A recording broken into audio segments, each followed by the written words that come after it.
Gran Premio de China de Fórmula 1 de 2025. Segunda cita de la temporada de Fórmula 1 que llega solamente 7 días después de la prueba inaugural de Australia, es decir, ningún tiempo para introducir cambios a pesar de que la FIA se ha introducido una nueva directiva técnica, un endurecimiento de las pruebas, de la flexibilidad de los alerones traseros, que habrá que ver cómo los equipos pues lidian con ella, ya que como digo, los coches no han ido a fábrica, no han tenido tiempo para hacer ningún cambio. Es más, ha habido problemas logísticos con el transporte y los vuelos han llegado con un poquito de retraso. Menos tiempo para trabajar y menos tiempo para solventar algún tipo de problema si es que hay algún equipo que no cumple con la nueva directiva técnica, que es algo que está por ver. Fin de semana al sprint.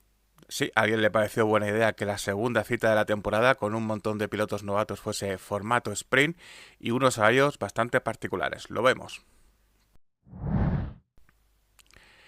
Primera y única sesión de entrenamientos libres del fin de semana, el viernes, la noche del jueves al viernes, a las 4:30 de la mañana. Solamente 60 minutos para poner a punto unos monoplazas en un circuito que además es bastante particular, que no todos los pilotos conocen, no es un circuito donde vengan categorías teloneras y que por lo tanto presentará un reto para muchos de los participantes, no así para los más veteranos, ya que este circuito tiene más de 20 años de presencia en el calendario.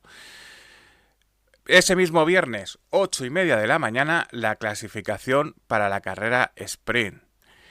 Sábado 22 de marzo, 4 de la mañana, la carrera al sprint. Quien quiera disfrutar de este evento tendrá que pegarse un buen madrugón. Y la clasificación para la carrera principal queda relegada a las 8 de la mañana, misma hora a la que comenzará el domingo la carrera principal. El circuito de Shanghái es un reto para pilotos, un reto para los neumáticos y un reto para las mecánicas. Pirelli, no obstante, se ha decantado por su gama media de compuestos C2, C3, C4. Mira que las rectas, la gran velocidad punta es bastante dañina para los neumáticos y además tiene la temida curva 1, esa curva espiral en forma de caracol, que daña muchísimo la delantera izquierda. Es cierto que el resto del circuito es más o menos de curvas que se pueden llevar, pero esta primera curva unida a las altísimas velocidades daña mucho los neumáticos, provocan un gran cambio de temperatura en los mismos y por lo tanto habrá que estar muy atento de cómo se va desarrollando el fin de semana.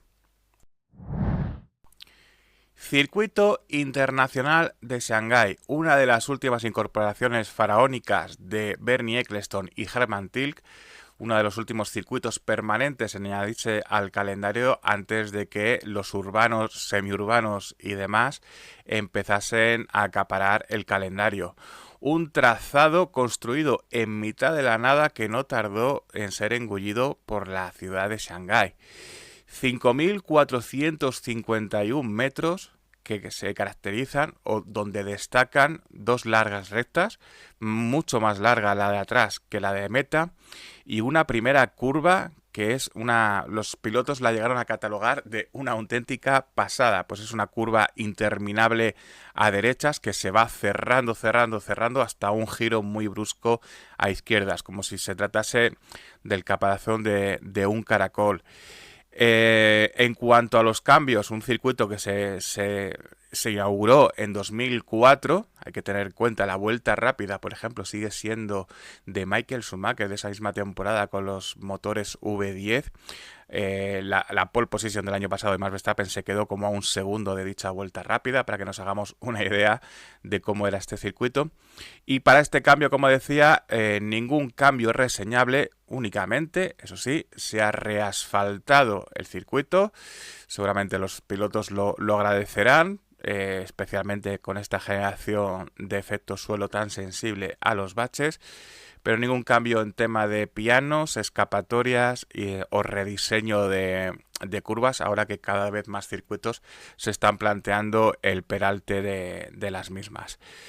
Dos zonas de DRS, donde la distancia será muy importante. Es cierto que podrían poner toda la recta, sin embargo apenas un 50 o un 60% de la recta será sensible a este DRS, para que no sea un adelantamiento gratuito que tanto detestan en Fórmula 1. En cuanto a la actualidad o en cuanto a las posibilidades del fin de semana, muchas ganas de ver de qué son capaces los pilotos. Es cierto que este fin de semana formato sprint condiciona mucho el tema de rendimientos, beneficia a los veteranos, perjudica a los pilotos con menos experiencia, pero hay muchas ganas de ver dónde está realmente McLaren, si Red Bull puede ser un contendiente, un rival para los de Zak Brown, más Verstappen que Red Bull, y dónde está concretamente Ferrari, que decepcionó un poco en su resultado final en Australia, y Mercedes, que salvó la papeleta, pero muy lejos de McLaren. Un fin de semana para estar muy atentos.